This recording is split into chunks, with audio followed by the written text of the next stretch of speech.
Hello guys! Welcome back to our YouTube channel. It's me, Aina. Ngayon guys ay magluluto tayo ng sardinas na may kangkong.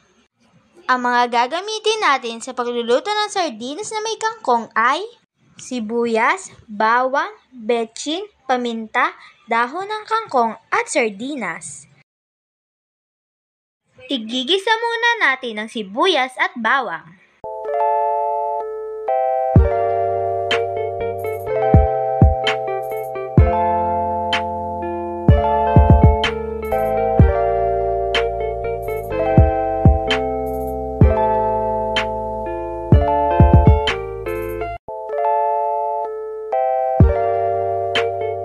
Pagkatapos natin igisa ang sibuyas at bawang, ilalagay naman natin ang sardinas.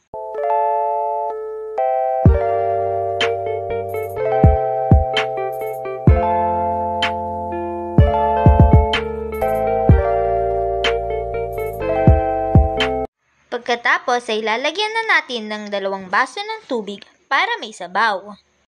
Pagkatapos ay hintayin na natin kumulo.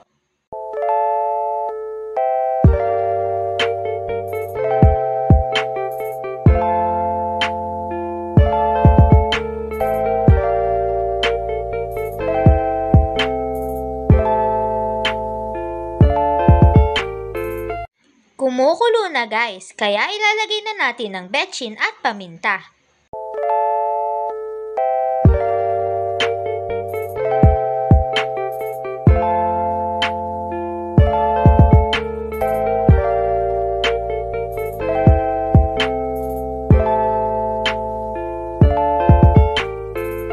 Pagkatapos ay sinunod na rin natin ang gulay na kangkong.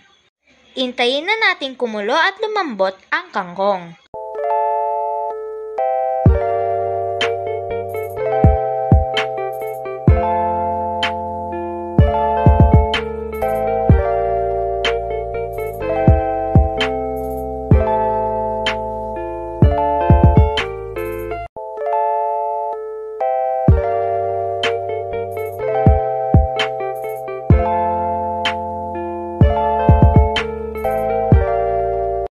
Ito na ang ating nilutong sardinas na may kangkong.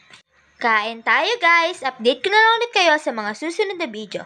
That's all for today guys. If you like our video, don't forget to buy us a cup of Coke or coffee and see you next time. Bye!